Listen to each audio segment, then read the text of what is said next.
Hello dear students, तो this will be our second lecture on determinants. तो पहले हम कुछ शुरू के कुछ मिनट्स रिकॉल कर लेते हैं कि हमने लास्ट लेक्चर में क्या क्या पढ़ा था। तो सबसे पहला पॉइंट हमने क्या पढ़ा था कि डिटरमिनेंट क्या होता है। Basically it is arrangement of numbers between two vertical lines in a square form. ठीक है ना, ये मेरी दो वर्टिकल लाइंस होती है और इनके बीच में मैं नंबर्स को अरेंज करता हूँ। और वो उसमें क्या होता है हमारा, जैसे मैंने स्क्वायर क्यों बोला, because number of rows and number of columns are equal in determinants. तो पहला पॉइंट तो ये देखा था हमने। दूसरा पॉइंट हमने क्या बोला था कि रोज और कॉलम्स किसको बोलते हैं। ठीक है ना, तो रोज को क्या बोला था मैंने, वो एलिमेंट्स जो हॉरिजॉन्टली प्लेस हैं दैट विल कॉन्स्टिट्यूट माय रो। दोबारा एक बार मैंने बोला जो एलिमेंट्स, लेट्स से मैंने लिखा 1 2 3 4 5 6 लेट्स से 7 8 9। तो मैंने कहा elements which are placed horizontally will constitute a row. So this will be my row 1. Similarly this will be my row 2 and this will be my row 3. ठीक है, उसके बाद फिर मैंने कॉलम का क्या बोला था, the numbers placed vertically will constitute a column. That means इस particular determinant में मैं क्या बोलूँगा 1 4 7. This will constitute my column 1. Similarly 2 5 8 will be column 2 and 3 6 9 will be column 3. ये दो चीज। फिर तीसरा पॉइंट अपन ने क्या देखा था, ऑर्डर। ऑर्डर क्या होता है बेसिकली, देखो जनरलाइज जो मैंने बताया था order is basically n cross n होता है जो हम मैट्रिसेस में पढ़ते हैं। बट इधर हमारे डिटरमिनेंट में क्या होता है, simply n cross n where my n is number of rows. इधर n क्रॉस n क्यों बोल रहा हूं मैं, वैसे तो मेरे को जनरलाइज कैसे बोलता हूं मैं, n क्रॉस m बोलता हूं in case of matrices. But in case of determinants I am simply saying order is n cross n या फिर simply n where my n is number of rows. चाहे rows बोल लो चाहे column बोल लो, because determinant में क्या होता है, number of rows and number of columns बराबर ही होते हैं। ये चीज देखी थी। फिर अपन ने देखा था कि how to refer elements of determinant. तो उसके लिए मैंने क्या बताया था, aij this is used to refer elements of a determinant where my i will be the row number and j will be the column number. For example मुझे मान लो इस 6 को रेफर करना है, तो हम क्या देखेंगे कि ये 6 किस रो में आ रहा है। तो this is my row 1, this is my row 2। तो रो 2 में आ रहा है तो पहला सफिक्स तो 2 आएगा।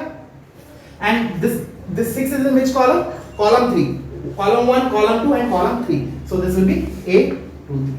So like this way we are referring different elements of a determinant. फिर हमने देखा था next point is my diagonal elements. Diagonal या फिर डायगोनल किसको बोलते हैं, तो वो एलिमेंट जिसके लिए लोअर और जिसके लिए ये दोनों जो सबस्क्रिप्ट है ना i और j बराबर होंगे, वो क्या करेंगे, हमारा डायगोनल फॉर्म करेंगे। तो इस पर्टिकुलर केस में मैं क्या बोलूंगा 1 5 and 9 this is my diagonal element. Because इसको जाकर मैंने रेफर किया तो क्या लिखूंगा a11, इसको a22 एंड इसको a33। तो these are my 3 diagonal elements. ठीक है, उसके बाद फिर मैंने बोला था ऑफ डायगोनल एलिमेंट्स। तो वैसे नाम से समझ में आ रहा है ऑफ डायगोनल मतलब जो डायगोनल में नहीं है। तो उसके लिए मेरे क्या होंगे 2 3 6 एक तो ये वाले और 4 7 8, ये ऑफ डायगोनल एलिमेंट्स। फिर मैंने इसमें तुम्हें जनरलाइज के लिए भी बताया था कि जैसे मान लो मेरा determinant n cross n determinant है, ठीक है ना, मतलब n रोज है n कॉलम्स है, तो मेरे नंबर ऑफ एलिमेंट्स कितने होते हैं डिटरमिनेंट में, डायगोनल में और ऑफ डायगोनल एलिमेंट। तो इसको भी मैंने डिस्कस किया था, एक बार हम रिकॉल कर लेते हैं। तो मैंने बोला डायगोनल एलिमेंट्स कितने होंगे, डायगोनल में कितने एलिमेंट्स होंगे। देखो डायगोनल का क्या होगा, बेसिकली हर एक रो का एक एलिमेंट मेरा डायगोनल में कंट्रीब्यूट करेगा। तो कितनी रोज है मेरी, n रोज है, तो डायगोनल के अंदर मेरे कितने एलिमेंट्स हो जाएंगे, n एलिमेंट्स। कब, जब जो मेरा डिटरमिनेंट है वो ऑर्डर n क्रॉस n का है।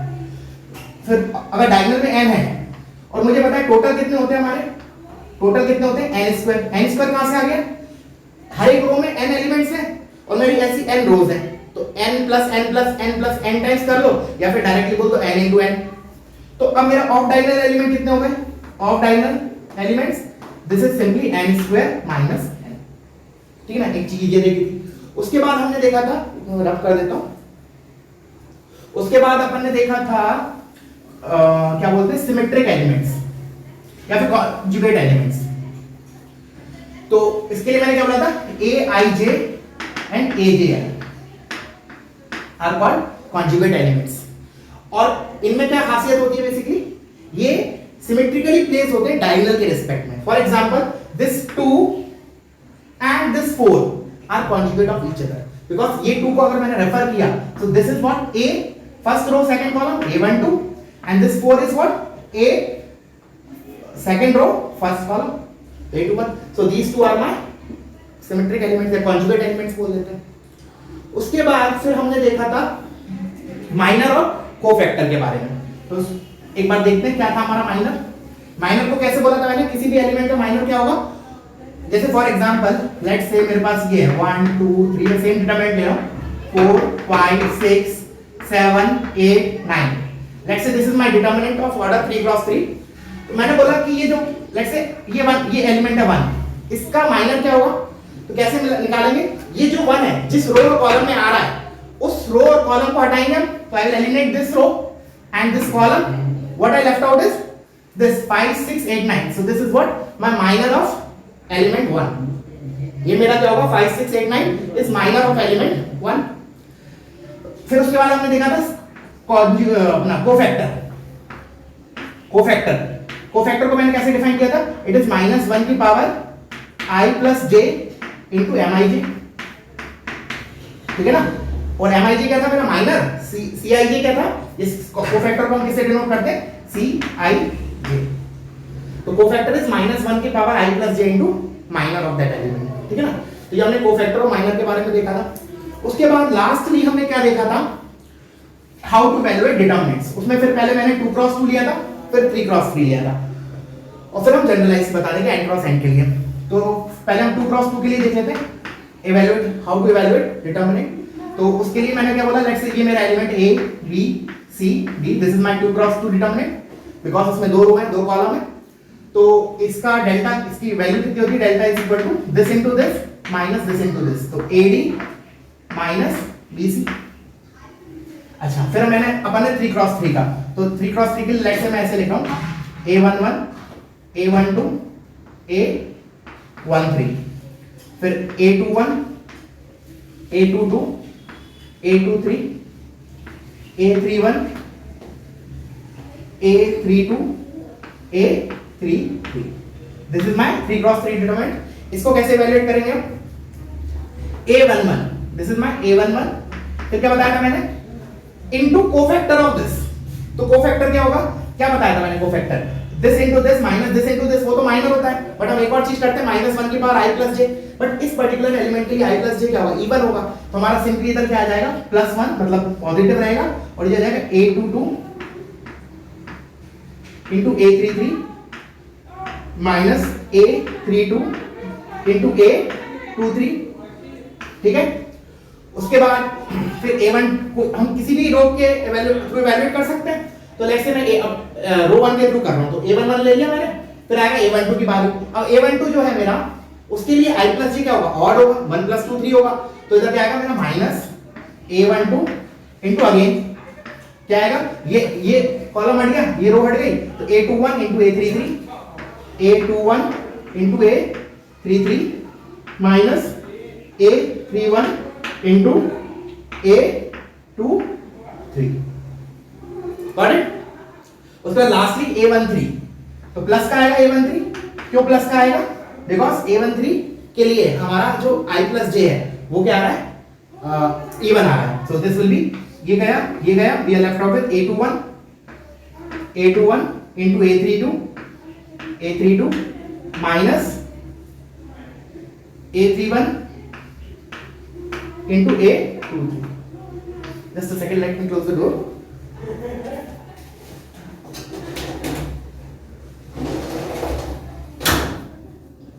हाँ, तो अपन कहते हैं, हाँ, तो ये हो गया मेरा 3 क्रॉस 3 डिटरमिनेंट कैसे इवैल्यूएट करते हैं। इसी को हम कोफैक्टर के टर्म्स में कैसे लिखना बताया था, let me right it down.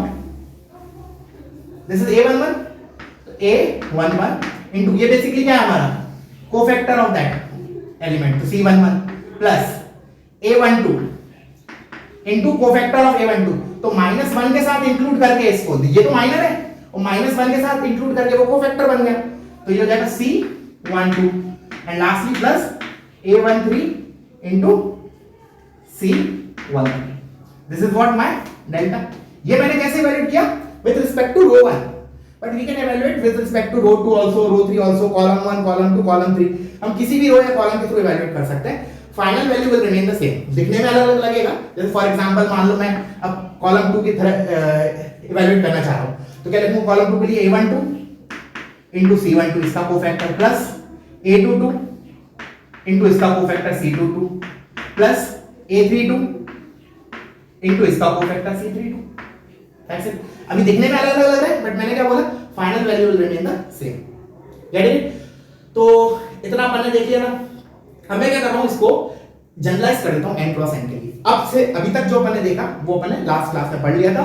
अब फाइनली मैं क्या कर रहा हूं, इसको और जनरलाइज कर रहा हूं और जो हमारा डेल्टा है ना उसको मैं सिग्मा के फॉर्म में भी लिखूंगा। तो ध्यान देखना, बहुत इंपॉर्टेंट बता रहा हूं मैं, ठीक है? तो व्हाट अभी तक जो हमने पढ़ा, दोबारा रिपीट कर रहा हूं मैं, वो कल की क्लास में हो चुका था। That is just a kind of revision for you. Now what we are learning is new thing. New thing मतलब है सिमिलर बट जनरलाइज है n क्रॉस n के लिए।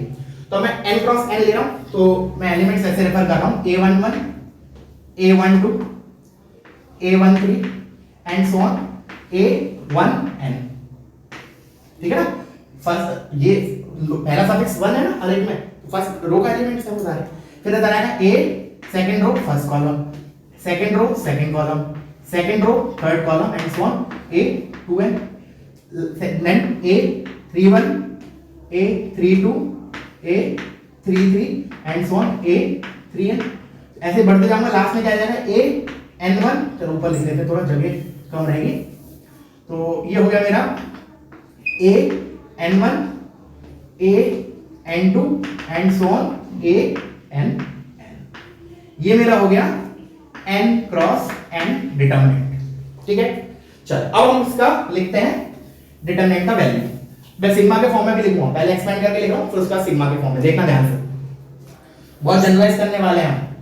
तो delta is equal to, let's say पहले मैं रो 1 के respect में लिख रहा हूं, ठीक है ना? तो मैं क्या लिखूंगा, a11 into c11 plus a12 into c12 plus a13 into c13 and so on a1n into c1n, ठीक है? अब देखो इसी को मैं सिग्मा के फॉर्म में कैसे लिखूं, देखना ध्यान से देखो। मैं रो 1 के रिस्पेक्ट में इवैल्यूएट कर रहा हूं ना, तो इसका जो पहला सफिक्स है, देखो ध्यान से देखो, हर एक जगह 1 1 है, चाहे a के साथ हो चाहे c के साथ हो। तो मैं सिग्मा के फॉर्म में लिख रहा हूं, देखना ध्यान से, a पहला सफिक्स 1 है इसका भी और c इसका भी सफिक्स 1 है, ठीक है? अब दूसरा सफिक्स क्या हो रहा है, वेरी कर रहा है, 1 2 3 लाइक दैट है। तो इसको मैं वेरिएबल ले लेता हूं, a1r c1r where my r goes from 1 to n। तो शॉर्ट में नोटेशन हो गया। दिस इज व्हाट, लिख लेना इसको, this is evaluate with respect to row 1। ये हमने रो 1 के रिस्पेक्ट में लिखा है, गॉट इट? चल अब मैं लिख रहा हूं लेट्स से कॉलम 1 के रिस्पेक्ट में, with respect to column 1, with respect to column 1। तो कॉलम 1 मतलब इसके रिस्पेक्ट में, ठीक है ना? तो अब ध्यान से देखना, a11 इनटू c11, पहले मैं शॉर्ट में लिख रहा हूं, सॉरी एक्सपेंडेड फॉर्म में लिख रहा हूं, उसके बाद मैं सिग्मा के फॉर्म में लिखूंगा। फिर a11 into c11 plus a21 into c21 plus a31 into c31 plus and so on an1 into cn1, get it? चलो अब एक बार वीडियो पॉज करके तुम लोग इसको सिग्मा के फॉर्म में लिखो, देखो कौन सा सबस्क्रिप्ट फिक्स है, कौन सा वेरी कर रहा है। तो मैं अभी लिख रहा हूं, ठीक है ना? देखना सिग्मा, तो पहले इधर लिखा मैंने a। अब ध्यान से देखो, सेकंड सफिक्स कांस्टेंट है 1 1 1, तो इसका सेकंड 1। सिमिलरली c का भी सेकंड सबस्क्रिप्ट 1। वेरी कौन कर रहा है, पहला सबस्क्रिप्ट। तो मैं रो कॉलम 1 के थ्रू इवैल्यूएट कर रहा हूं ना, तो कॉलम वाला सेकंड सफिक्स इसको रिप्रेजेंट करता है कॉलम नंबर को, तो कॉलम वाला तो कांस्टेंट है, वेरी मेरा क्या करेगा, पहला suffix, where my r goes from 1 to n, getting it? So this is with respect to evaluation with respect to column 1। ये हो गया? आई होप समझ में आया होगा, नहीं आया कोई बात नहीं, वीडियो रिमाइंड करो, दोबारा देखो, ठीक है? अच्छा अब मैं इसको ना थोड़ा सा और जनरलाइज करता हूं। अब मैं क्या करता हूं, with respect to row number भी एक मतलब k के टर्म्स में लिख देता हूं। मैंने बोला लेट्स से, चलो इधर लिख रहा हूं मैं, देखना इतना पहले एक काम करो, इतना कॉपी कर लो पहले, फिर मैं इसको क्यों मैं रब कर देता हूं, थोड़ी स्पेस क्रिएट हो जाएगी, कॉपी करो ये। अब मैं क्या कर रहा हूं, जैसा मैंने रो 1 के रिस्पेक्ट में लिखा ना, अब मैं जनरलाइज ले रहा हूं kth row with respect to delta with respect to, ऐसे लिख लो, evaluating delta with respect to kth row. तो देखो kth रो है तो क्या होगा, मेरा रो तो फिक्स है, kth रो है, तो देखो a k सी के, वेरी कौन करेगा, कॉलम, तो उसके लिए मैं वेरिएबल वाला यूज कर लेता हूं r my suffix r goes from 1 to n, ठीक है। तो ये हो गया evaluating delta with respect to kth row. Similarly अगर मैं बोलूं with respect to kth column, with respect to kth column, with respect to kth column, देखना ध्यान से, with respect to kth column, तो इसमें क्या होगा, कॉलम वाला सफिक्स कांस्टेंट रहेगा, तो सेकंड सफिक्स कांस्टेंट रहेगा k, इधर c k, first suffix vary करेगा, लेट्स से उसको वेरिएबल को r बोल दिया, where my r goes from 1 to n, तो ये और जनरलाइज हो गया। पहले तो हमने फिक्स इधर लिखा था कॉलम 1 k की वैल्यू 1 थी हमारा, this is with respect to column 1, but इधर मैंने और जनरलाइज कर दिया, ठीक है। तो this is all about how to evaluate determinants, ठीक है। ये हो गया हमारा n क्रॉस n, तो अब हमारा कितना भी हो 4 क्रॉस 4 का भी हो, चाहे 5 क्रॉस 5 का भी हो, we can evaluate in the similar manner, और वैसे भी मैं कुछ एग्जांपल दूंगा तो और ज्यादा क्लियरिटी आएगी, ठीक है। For the time being video pause करो, इतने पार्ट को कॉपी करो, ठीक है। ओके, अब क्या करते हैं, हम थोड़ा सा एग्जांपल लेते हैं 3 क्रॉस 3 का। देखो जनरली क्या होता है ना, जो हमारे एग्जाम्स में क्वेश्चंस आते हैं ना, वो मैक्सिमम 3 क्रॉस 3 तक ही पूछते हैं, ठीक है। मैक्सिमम क्या बोलूंगा, मतलब मैं ये बोल सकता हूं 90 से 95% questions will be of 3 cross 3 determinants. तो उसके लिए क्या कर रहा हूं मैं, उसको इवैल्यूएट करने के लिए एक शॉर्ट ट्रिक बताता हूं, ठीक है ना। तो एक तो क्या करेंगे हम, पहले जनरल मेथड से करेंगे, एक बार सॉल्व निकालेंगे उसकी वैल्यू, और फिर एक बार मैं शॉर्ट ट्रिक से बताऊंगा, ठीक है। तो फॉर एग्जांपल लेट्स से ऐसे लिखना है, तो लिख लो इवैल्यूएट दिस डिटरमिनेंट 1 2 3, कोई भी मैं रैंडमली लिख रहा हूं, कैसी भी value I don't know, but मैं लिख लेता हूं ऐसे 2 1 0 3 1 2, लेट्स से मैंने रैंडमली कोई भी डाटा, चलो इसको भी 0 हटा देते हैं, इसको लिख लेता हूं 2 1, ठीक है ना। रैंडमली मैंने कोई भी वैल्यू ली, तो पहले तो हम क्या करते हैं, इसको नॉर्मल मेथड से देखते हैं, फिर हम शॉर्टकट देखेंगे, ठीक है ना। शॉर्टकट ध्यान रखना। चलो तो क्या करते थे हम, 1 दिस, चलो मैं किसी भी रो या कॉलम के थ्रू इवैल्यूएट कर सकता हूं, तो let's say I am evaluating with respect to row 1, तो 1 इनटू इसका कोफैक्टर। अब हम देखो, वैसे आपने प्रोसीजर से तो यही देखा था, क्या बोलते हैं 1 इनटू इसका कोफैक्टर, बट हमें प्रैक्टिस हो जानी चाहिए कि जैसे अगर हम फर्स्ट एलिमेंट से स्टार्ट कर रहे हैं ना, तो इधर प्लस ही आएगा, और फिर अल्टरनेट साइन चेंज हो जाएंगे, because of what, because of that thing -1 की पावर i + 2, ठीक है ना, जो हमने देखा था। तो इसलिए मैं अब हम डायरेक्टली लिखूं, मैं वैसे नहीं लिख रहा हूं, -1 की पावर उतना लंबा नहीं करके लिख रहा हूं, शॉर्ट में लिख रहा हूं। तो 1 इनटू ये रो गया, ये कॉलम गया, तो 1 2 1 इनटू 2 2 -2 0 आ गया, ये तो -2 इनटू ये गया 2 इनटू 2 4 3 to the 6, तो 4 - 6 -2 प्लस 3 इनटू ये गया 2 - 3 -1, so this value 4 - 3 1, चलो बहुत अच्छी क्लीन वैल्यू आ गई हमारी, 1 आ गया, ठीक है। चलो अब मैं क्या बोल रहा हूं, अब मैं इसको तुम लोगों को शॉर्टकट से बताता हूं। तो शॉर्टकट से बताने के लिए पहले मैं एक काम करता हूं, तुम लोगों को जनरलाइज थोड़ा इन टर्म्स ऑफ वेरिएबल बताता हूं, उसके बाद हम इस पे मूव करते हैं। तो इधर लिख लो shortcuts to evaluate 3 cross 3 determinants, shortcut to evaluate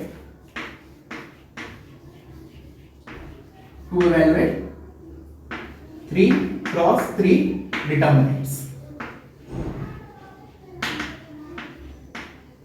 ठीक है ना। Shortcuts to evaluate 3 cross 3 determinants, तो मैं अभी क्या कर रहा हूं, वेरिएबल के टर्म में लिखूं a11 a12 a13 a21 a22।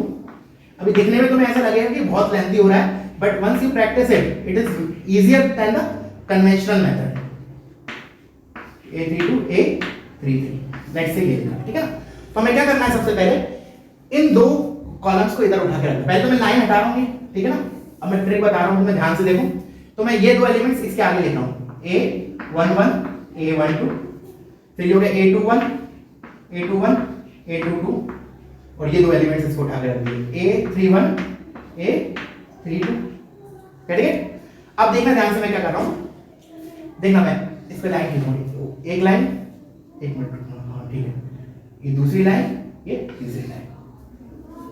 तो देखो क्या लिख रहा हूं मैं, a11 a22 a33 प्लस ये तीनों का प्रोडक्ट लिखा मैंने, फिर इन तीनों को मल्टीप्लाई करूंगा, a12 a23 a31, lastly A13 A21 A32।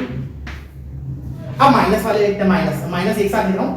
अच्छा, अब समझ में रहा होगा कि अभी 3 एलिमेंट्स और आने हैं, बिकॉज जब हमने कल की क्लास में बताया था जनरलाइज इसे 3x3 के लिए तो टोटल 6 टर्म्स आते थे, 3 प्लस के 3 माइनस के, तो ये 3 प्लस के हैं और वो 3 माइनस के। और 3 माइनस के और कैसे आएंगे देखना, दूसरा कलर तो मेरे पास नहीं है चौक का, I do it with this only. देखो ये दो देखना, A31 A22 और A13 प्लस फिर A32 A23 A11 plus A33 A21 A13। अब तुम देखना पीछे पलट के बुक कि हमने जो कल लिखा था वो ये एग्जैक्टली सेम है या नहीं। It has to be same, ठीक है ना, that you have to verify, cross verify कर लेना। तो ये है, ठीक है ना। अभी तो मैं थोड़ा लग रहा होगा माइंड में कि सर इतना मेहनत क्यों करो, ऐसे ही तो इवैल्यूएट कर लेते हैं, बट ट्रस्ट मी कि this is very easy if you practice it ना, then this will be more comfortable, ठीक है ना। चल अब मैं इसी को इवैल्यूएट करता हूं इस मेथड से। मैंने क्या बोला, ये दो कॉलम इधर उठा के रख देते, इस लाइन को मिटाते हैं, देखना कितना फास्ट होगा। 1 2 3 2 1 1, ठीक है ना। फिर मैंने क्या किया, ये तो 1 1 2 तीनों का product is 2 plus 2 2 3 product is 4 3 12 3 2 1 product is 6 plus 6। अब माइनस वाले, फिर 3 1 3 9 1 2 1 प्लस 2 2 2 2 प्लस 8। जस्ट इवैल्यूएट करो, देखो 1 आ रहा है या नहीं आ रहा है। तो 12 और 6 18 तो 20 20 माइनस 9 and 2 11 11 and 8 is 19। तो देखो दिस इज, आपको सोचो कि अगर थोड़ा सा प्रैक्टिस होगा तो दिस इज मच इजियर, ठीक है ना। और बाकी तुम्हारे ऊपर है, as you wish. This is my suggestion कि इससे थोड़ा इजी हो जाता है। बाकी तुम्हारे, अगर तुम if you are comfortable with this conventional method and it's okay, ठीक है ना। आई होप क्लियर हुआ होगा। चलो अब एक काम करते हैं, अपन एक 4x4 का डिटरमिनेंट और देख लेते हैं। उसके लिए मैं शॉर्ट ट्रिक नहीं बता रहा, उसके लिए कोई शॉर्ट ट्रिक है भी नहीं, मैं जस्ट कन्वेंशनल मेथड बताऊंगा कि 4x4 का कैसे इवैल्यूएट करेंगे, ठीक है। तो वीडियो पॉज करो और इतना कॉपी कर लो।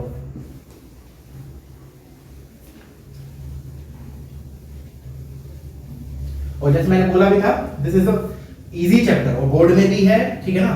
मतलब इसमें बहुत ज्यादा दिमाग खर्च नहीं होता। और एक और क्या बोलते हैं, ये चैप्टर अच्छा कर लोगे तो मैट्रिसेस थोड़ा स्मूथ जाएगा तुम लोगों का। तो let me copy one question, देखना 4x4 का। तो लेट्स से 1 2, मैं इसको पूरा सॉल्व नहीं करूंगा, जस्ट एक पर्टिकुलर पार्ट तक सॉल्व करके I will leave as it is, then you have to solve it further. 0 1 0 2 5 2 1 1 2। इसका आंसर मुझे पोस्ट करना व्हाट्सएप पे, ठीक है। 3 1 2 1। अब मैंने 4x4 का ले लिया, दिख रहा है ना, 4 रोज 4 कॉलम्स है। तो लेट्स इवैल्यूएट इट। चलो जैसे मर्जी है, किसी भी रो या कॉलम के थ्रू कर सकते हैं, मैं रो 1 के थ्रू ही कर लेता हूं, ठीक है। तो let's say I am evaluating with respect to row 1। तो A1, ठीक है ना, 1 इनटू इसका कोफैक्टर। अब ये A1 1 है तो I plus J is even, तो प्लस ही रहेगा, इनटू अब क्या करते थे, माइनर, मतलब कोफैक्टर करते थे, बट कोफैक्टर और माइनर बराबर होगा इस एलिमेंट के लिए, because I plus J is even. तो इस ये जो एलिमेंट जिस रो कॉलम है उसको हटाया, तो ये वाले रो हट गई, ये कॉलम हट गया। तो what we are left out, we write it here 0 2 5 1 1 2 1 2 1। अब इसके बाद ये वाला फर्दर डिटरमिनेंट 3x3 का, that you have to evaluate, ठीक है। फिर आएगा, अब मैंने क्या बोला, वैसे तो हम I प्लस J करते हैं -1 की पावर, बट हमें पता है कि अल्टरनेट एक बार डिसाइड हो गया कि प्लस से स्टार्ट हो रहा है तो डेफिनेटली अगला नेगेटिव आएगा। अल्टरनेट पॉजिटिव नेगेटिव जाता है, तो -2 मैं डायरेक्टली लिख रहा हूं, -2 इनटू, अब ये 2 जिस रो और कॉलम है उसको हटाऊंगा, तो ये हटा 1 2 3, we are left out with 1 2 3 2 1 2 and 5 2 1। अब 3 के लिए तो पॉजिटिव नेगेटिव, अब +3 इनटू, अब ये कॉलम हटा, ये रो हटा, तो 1 2 3 1 2 3 0 1 1 एंड 5 2 1 5 2 1। और lastly positive negative, now again negative, -4 into Now this will remove, this will remove 1 2 3 0 1 1 2 1 2. This is my final delta. ठीक है ना, इसका आंसर तो मुझे पोस्ट करना, देखते हैं कितने लोगों का सही आता है. ठीक है ना. Okay, this is about how to evaluate determinants. अब हम कुछ प्रैक्टिस कर लेते हैं questions based on whatever we have learn so far. अभी मेन पार्ट तो डिटरमिनेंट का कल से हमारा स्टार्ट हो गया, फिर देखता हूं नेक्स्ट पार्ट ऑफ वीडियो में I will add up properties of determinant. But before starting properties of determinant, let's practice some questions based on whatever we have covered till now. ठीक है. तो और अगेन मैं क्वेश्चन लिखूंगा, तो तुम्हारा task है पहले वीडियो पॉज करके खुद से ट्राई करना, उसके बाद सॉल्यूशन देखना. ठीक है. तो write down first example. Prove that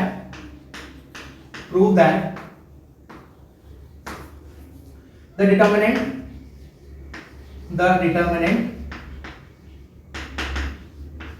prove that the determinant, और determinant है x sin theta cos theta minus sin theta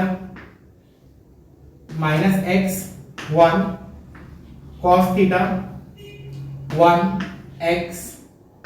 ठीक है ना. prove that the determinant this is independent of theta. We have to prove that it is independent of theta. Independent of theta.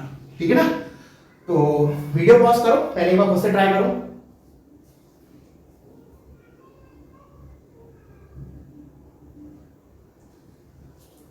ठीक है ना. अब मैं इसके सॉल्यूशन पे आता हूं.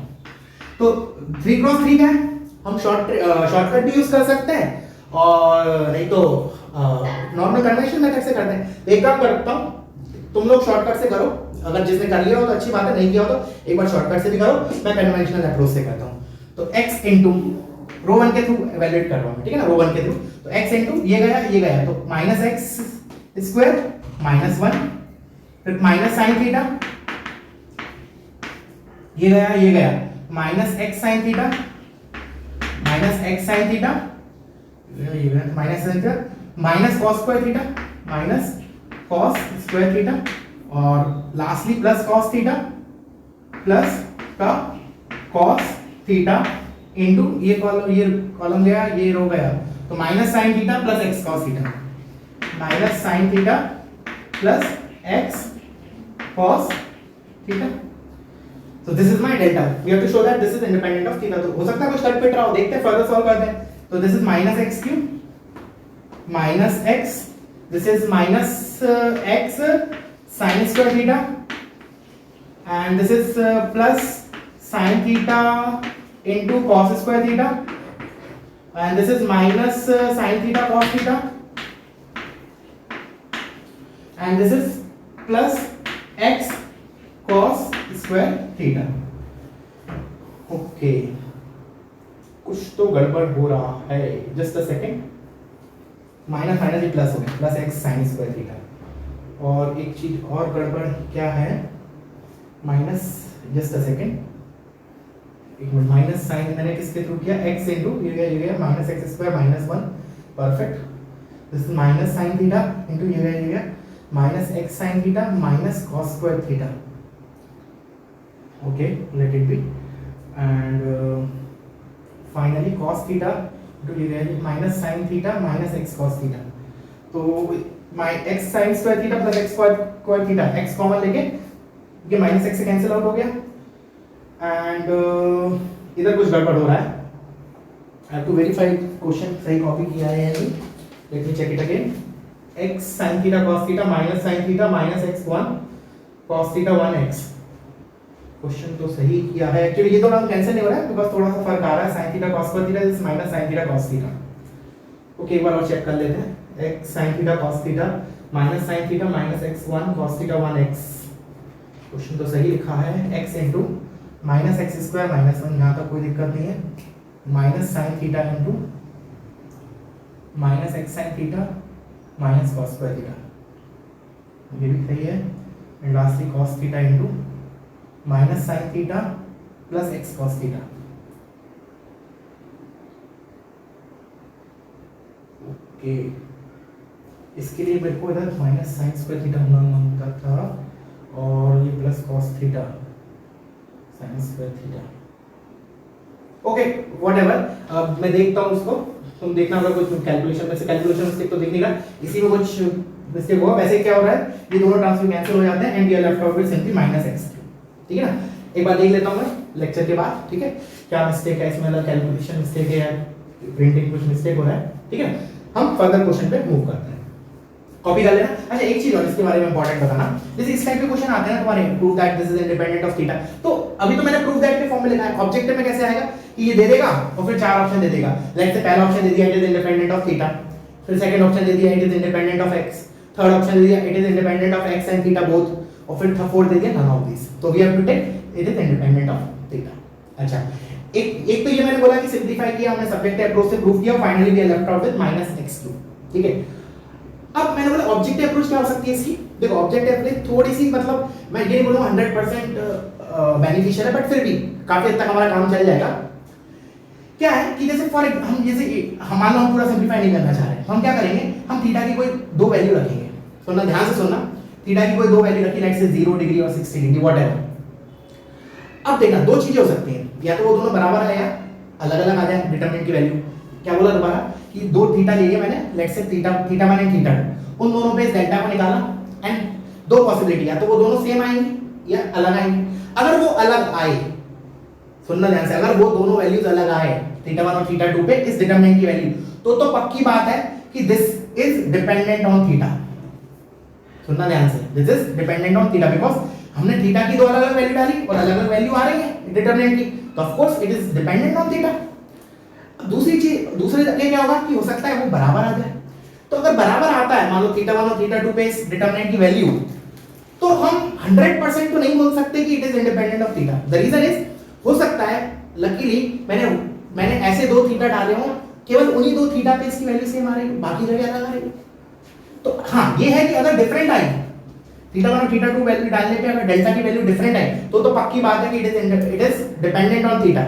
बट अगर सेम आ गई तो हम 100% नहीं बोल सकते कि it is independent of theta. थोड़ा कंफ्यूजन लग रहा होगा, एक बार पॉज करके ठंडे दिमाग से रिमाइंड करके दोबारा सुनो, ठीक है मैंने क्या बोला। नहीं आता है तो व्हाट्सएप पे कोई ना डाउट सेशन में पूछ सकते हो, ठीक है। चलो नेक्स्ट मूव करते हैं, कॉपी कर लेना इसको, ठीक है। Now let's move to the next question.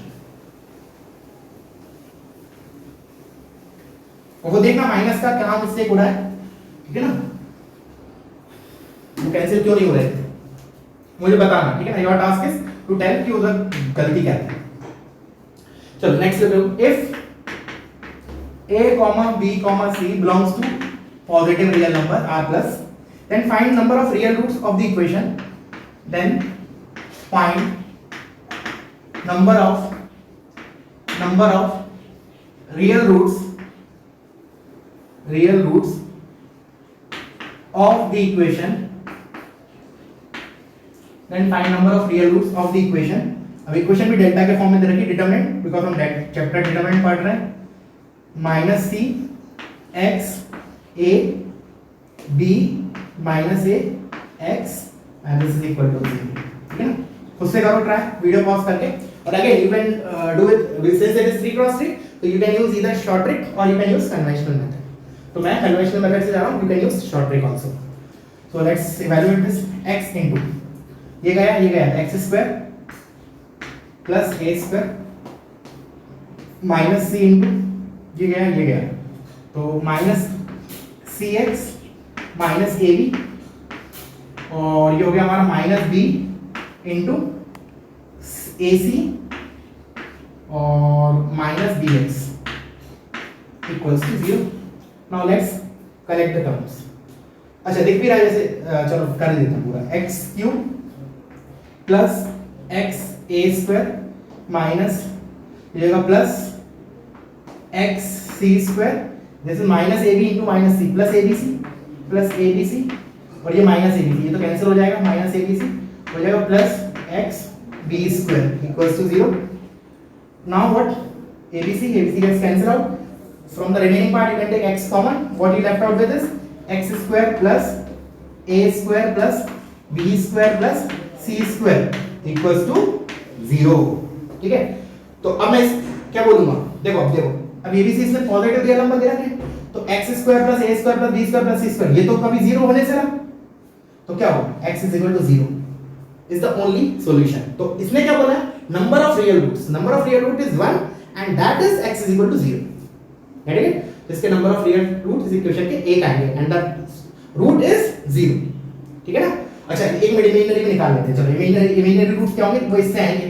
क्या आएगा इससे, x square is equal to minus times a square plus b square plus c square, और इधर से आ जाएगा x is equal to plus minus ये रूट माइनस 1 के कारण आयोटा और इधर under root of a square plus b square plus c square. This is basically cubic equation जिसके ये दो इमेजिनरी रूट्स हैं and that too purely imaginary. वो भी पूछ सकता है, जैसे और भी इसमें ऑप्शन ऐसे बना सकता है कि इस इक्वेशन के ऑप्शन में दे दिया कि टू प्योरली इमेजिनरी रूट्स है, एक रियल रूट है, दैट इज मोर करेक्ट। ठीक है ना। तो ऑप्शन कैसे भी दे सकता है, हमें डिपेंड करता है फाइनल आंसर क्या है। ठीक है, ओके तो वीडियो पॉज करो, इसको कॉपी करो, अब हम नेक्स्ट क्वेश्चन की तरफ मूव करते हैं। तो किसी भी प्रकार का कोई डाउट आए तो डाउट सेशन में क्लियर कर लेना है। ठीक है ना। और मान लो जिस दिन डाउट आ रहा है और उस दिन डाउट सेशन नहीं है तो व्हाट्सएप पे पूछो, कोई दिक्कत नहीं है। ठीक है ना, बट क्लियर जरूर उसी दिन करना है क्योंकि अगला चैप्टर मैट्रिसेस, मोस्टली मैट्रिसेस ही होगा। ठीक है ना, देखते हैं बाकी, तो वो पूरा इस पे डिपेंडेंट है। ठीक है ना। और ये मान लो कि मैट्रिसेस और डिटरमिनेंट का वेटेज एडवांस में लास्ट के 2-3 साल से बहुत ज्यादा है। अगर विश्वास ना हो तो you can see the previous year question bank. ठीक है ना। चलो अब मजेदार क्वेश्चन, वेरी इंपॉर्टेंट क्वेश्चन, इसको मार्क कर लेना, बहुत अच्छा क्वेश्चन है। It is combination of PNC and determinants. ठीक है ना, one of a very good question है, छोटा ही बट अच्छा क्वेश्चन है, combination of PNC and determinant. तो लिखो a determinant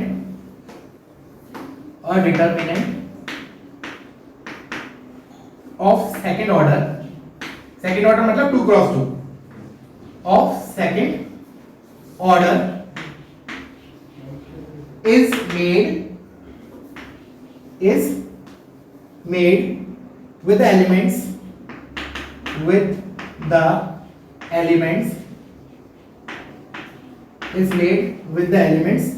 0, 1. Find number of determinants with non-negative value. Find number of determinants. Find number of determinants with non-negative value.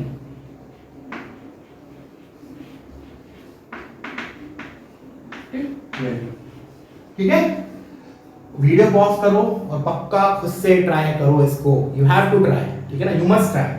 ठीक है ना, एक अच्छा क्वेश्चन है। अब मैं इसके सॉल्यूशन की तरफ मूव कर रहा हूं। तो उसने क्या बोला है कि हमें 2 क्रॉस 2 के डिटरमिनेंट बनाने, तो 2 क्रॉस 2 मतलब 4 एलिमेंट्स होंगे 2 क्रॉस 2, और उसने बोला है कि हमें केवल 0 और 1 का यूज करना है, 0 और 1 का ही प्रयोग करना है। हमें बताना है कि ऐसे कितने डिटरमिनेंट बनेंगे, और एक और कंडीशन है कि हमारे डिटरमिनेंट की जो वैल्यू है दैट इज नॉन नेगेटिव। अच्छा, नॉन नेगेटिव जो वर्ड है हमने बेसिक मैथमेटिक्स में पढ़ा था। नॉन नेगेटिव मतलब पॉजिटिव या जीरो, पॉजिटिव या जीरो। ठीक है, तो करो एक बार खुद से ट्राई करो ना। चलो अब मैं बता रहा हूं, इसको ध्यान से सुनना। मैंने कहा पहले हम 1 मिनट सुनना ध्यान से। डेल्टा की 3 पॉसिबिलिटीज हैं, देखना ध्यान से। There are 3 possibilities for delta. या तो ये पॉजिटिव होगा, या जीरो होगा, या नेगेटिव होगा। ऑफ कोर्स 3 ही चीज हो सकती है, या तो पॉजिटिव होगा, जीरो होगा, या नेगेटिव होगा। If entries are real, imaginary तो आएगा नहीं। तो मैंने बोला कि या तो पॉजिटिव होगा, जीरो होगा, या नेगेटिव होगा। तो अब हम इसमें क्या कर रहे हैं, बाइजेक्शन से करते हैं। बाइजेक्शन से कैसे करेंगे, मैं क्या कर रहा हूं, पहले मैं टोटल डिटरमिनेंट निकाल रहा हूं। टोटल बाइजेक्शन मतलब total minus unfavourable, total minus unfavourable. तो पहली बात आएगी सर टोटल कैसे निकालना। अच्छा, अनफेवरेबल कौन से हो गए, ये वाले 0, एक मिनट, अनफेवरेबल मेरे माइनस वाले हो गए। This is my unfavourable and this is my favourable.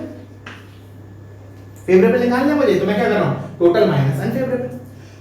अब टोटल कैसे करें, तो टोटल कैसे निकालेंगे। अब मैं पीएनसी की लैंग्वेज में क्या बोलूंगा कि इस, जैसे मेरे पास 4 बॉक्सेस हैं, इस बॉक्स को फिल करने के there are 2 ways, that is I can fill either 0 और 1।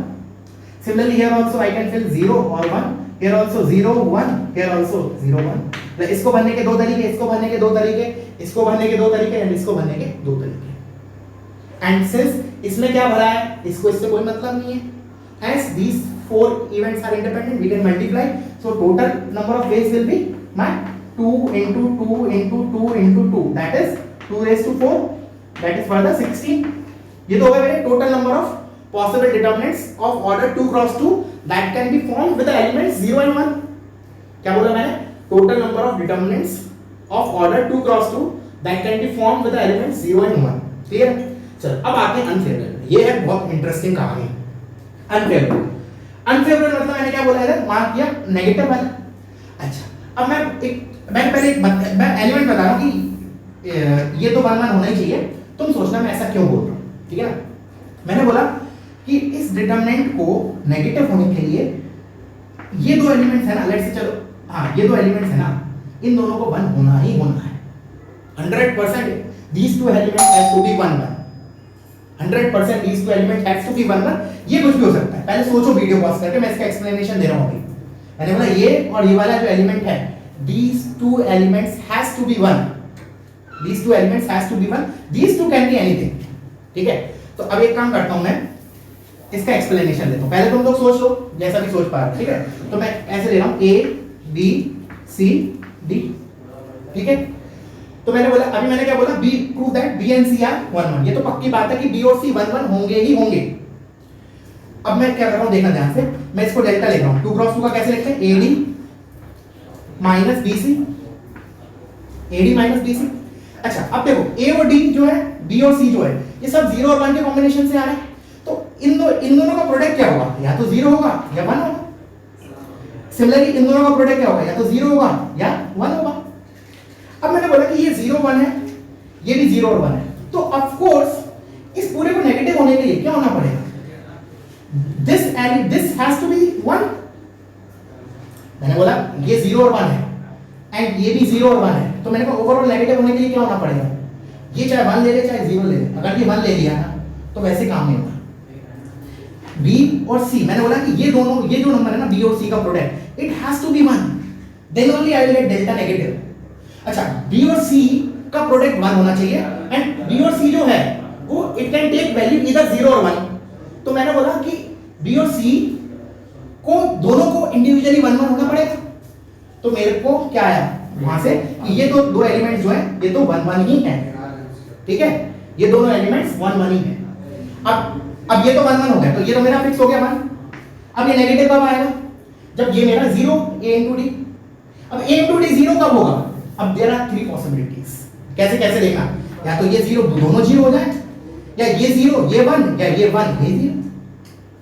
Hence total number of determinants कितने होंगे, there will be 3 such determinants with a negative value। तो मेरे जो unfavorable है that is my 3, तो आंसर क्या होगा 16 minus 3 that is 13। चलो मैं लिख के बता देता हूं तुमको, ये जो 3 अनफेवरेबल है ना वो है क्या, देखना एक बार, ठीक है ना। इसके बाद फिर अपन एंड अप करेंगे लेक्चर, और पॉसिबल हुआ तो मैं नेक्स्ट पार्ट बनाऊंगा proper based on properties, otherwise tomorrow I will put. देखो ध्यान से 3 डिटरमिनेंट्स, देखो ये दोनों तो 1 1 है फिक्स है। अब मैंने कहा या तो ये दोनों 0 या फिर ये तो मेरे अभी दोनों 1 1 है, या तो ये 0 ये 1 और एल्स ये 1 ये 0 and these two 1। So these are my 3 unfavorable, so total minus unfavorable is my favorable and that answer will be 30। I hope clear हुआ होगा, ठीक है। और डिटरमिनेंट की शीट जो है वो मैंने तुम्हें थियरी जो मॉड्यूल है वो तो मैंने पोस्ट कर दिया है ग्रुप में, और जो क्वेश्चन बैंक है, ठीक है ना, वो अभी प्रिंट आउट के उसके स्कैनिंग के लिए दिया है, तो with in 1 or 2 days I will get it. जैसे ही मुझे मिलता है मैं ग्रुप में फॉरवर्ड करूंगा, और जब तक टाइम वेस्ट नहीं करना है, कोई भी स्टैंडर्ड बुक उठाओ, आर डी शर्मा, सीनेज वगैरह जो भी, और लगाना चालू करो, ठीक है ना। Okay thank you.